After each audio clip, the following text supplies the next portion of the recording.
IT job కోసం try చేస్తున్నారా? Coding ట్యూటర్లో training తో పాటు స్టైఫండ్ అండ్ 100% జాబ్ గ్యారంటీ. యాక్చువల్గా ముఖ్యమంత్రికి ఇప్పుడు మనకు చంద్రబాబు నాయుడు గారికి యాక్చువల్గా మనకి ఎంత సెక్యూరిటీ Z+ సెక్యూరిటీ ఇస్తాం చంద్రబాబు నాయుడు గారికి. అట్ ద సేమ్ టైం ఈరోజు అతగాడికి ఇంతకుముందు 960 మంది 980 మంది ఇంచుమించుగా పోలీస్ డిపార్ట్మెంట్ వాళ్ళు పనిచేసేవారు. దానికి నెలకి 6 కోట్ల రూపాయలు అయ్యేది దానికి ఎస్పెషల్లీ. సో 5 సంవత్సరాలకి ఎంత అయింది అన్నది మీరు చూసుకోవచ్చు. కానీ ఏ రోజు కూడా అంటే అది కాక ఇంకా 53 లక్షలు వెచ్చించి దగ్గర ఇంకో 50 మందినో 60 మందినో ఆయనకు మళ్ళీ సేఫ్టీ కింద కొంచెం పెట్టుకోవడం, ఇవన్నీ ఆలోచిస్తే ఏంటంటే కొంతమందికి పబ్లిసిటీ పిచ్చి, కొంతమందికి అదేదో అంటారు కదా అధికార పిచ్చి ఒకటి ఉంటుంది. అంటే దర్పం, అధికార పిచ్చి కూడా కదా, నన్ను అధికార దర్పం అంటారు. అధికార దర్పంతో నాది కాదులే సొమ్ము అనుకొని ప్రజల సొమ్మే కదా అని ఉద్దేశంతో ఆయన చేయించుకునే పరిస్థితులు ఇవన్నీ కూడా. కాబట్టి అటువంటి వాటిలో ఏమీ జరిగే ప్రసక్తి లేదు. ఇప్పుడు కూడా మేము చాలా క్లియర్గా ఏం చెప్తున్నామంటే ఆయన ఏదైతే ఏదో కోర్టుకి వెళ్తారో లేకపోతే ఎక్కడైనా వేస్తారు, హైకోర్టుకి వెళ్తారు, ఏదైనా వేస్తారు. కానీ ఈ రోజుకి కూడా ఆయన ప్రతిపక్ష నాయకుడు కాకపోయినా ఎక్స్ సీఎం కాబట్టి అతనికి ఇవ్వాల్సిన Z+ సెక్యూరిటీ అతనికి ఇస్తున్నాం. దానికి ఎస్పెషల్లీగా దగ్గర 40 లక్షల నుంచి 50 లక్షలు ఖర్చు అవుతుంది.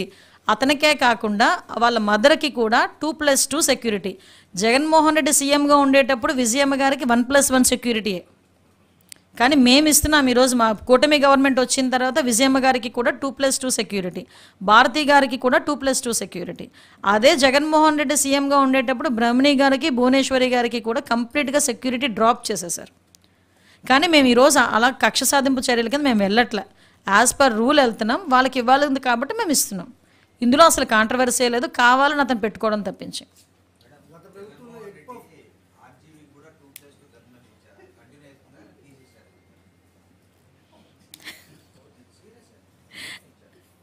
పరిశీలిస్తామండి, అది పరిశీలిస్తాం. ఓకే, అంటే ఎగ్ పవల్కి 3 కోట్లు అవుతుంది, ఎలకలకి కూడా 3 కోట్లు అవుతుంది, అని చాలా ఉంటాయి. అది చూపిస్తే ఏం చేస్తారంటే దమ్ముంటే అలా కాదబ్బా,